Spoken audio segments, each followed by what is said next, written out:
All right, we are still talking about types of organisms based on how they obtain their food. And previously we talked about producers. And just as a bit of a review, what do producers do? How do they obtain energy? That's right, they make it themselves in a process called, that is also correct, photosynthesis. In photosynthesis, they only need carbon dioxide, water, and light or light energy from the sun or any other source of light. Today we're going to talk about consumers. Now, we are not producers. We don't make our own food.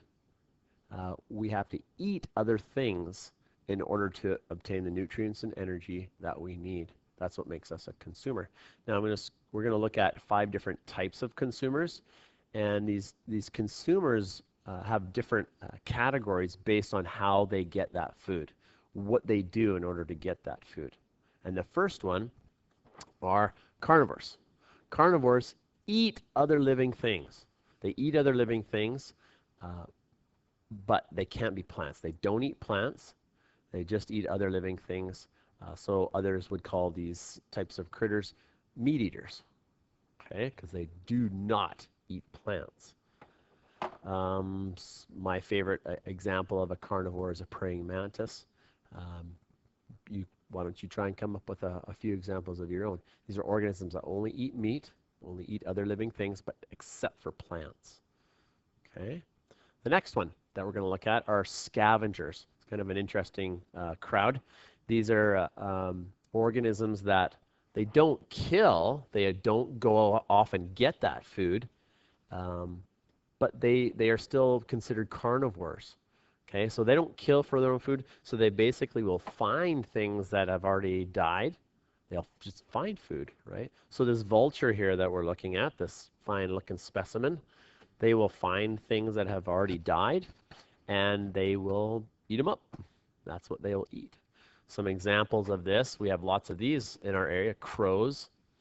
We don't have any hyenas, and we don't have any of these funny-looking animals, these vultures. Okay. Now, you might think, hey, hyenas, they will also kill things in order to eat them. And that's very true. So the hyena can be considered a carnivore and a scavenger. Just depends on what they're doing. Okay, next group. Next group are herbivores. Herbivores are carnivores that only eat plants. They only eat plants.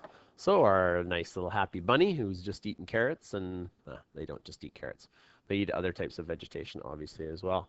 But they only eat plants, and that's what makes them a herbivore. Some herbivores in our area, aside from rabbits, would be deer, right? We have lots of deer in our area, in and around Lethbridge in the coulees, and they're definitely herbivores.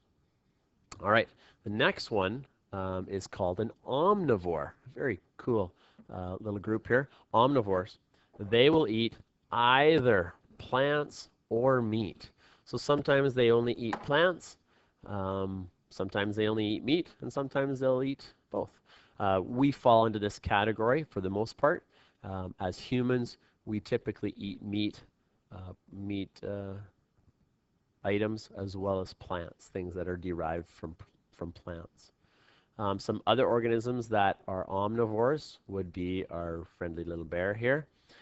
Oftentimes they gorge themselves or probably spend most of their time foraging for berries, and they eat lots and lots of berries.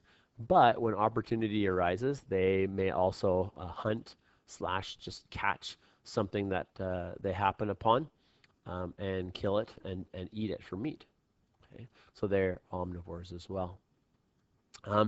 Decomposers. Now, decomposers is a very special group of consumers. Very, very important. These types of consumers feed on dead and waste material. They basically clean up our environment. Anything that has died, plant or animal, and their waste, they will consume it.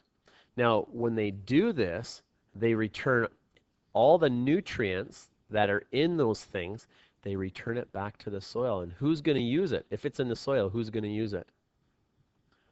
plants. Producers are going to use that stuff. So it kind of, the decomposers bring everything back to the very beginning again. Some examples of decomposers. Some examples are worms. We got some mushrooms over there that represent fungus. If you have anything in your fridge or on your counter that's been sitting too long, it goes bad, right? It starts to get all moldy. And what's happening there is the decomposers in the air, the fungus, and other things, they start to break it down because nature is very efficient and it recycles. So all those nutrients are trying to be returned back to their basics so that they can be used again. So these are the 5 different types of consumers. We have carnivores, meat eaters, scavengers, they don't kill for their own food. Herbivores are plant eaters. Omnivores eat plants and meat. And decomposers, they feed on dead and waste material and they return vital nutrients to the soil.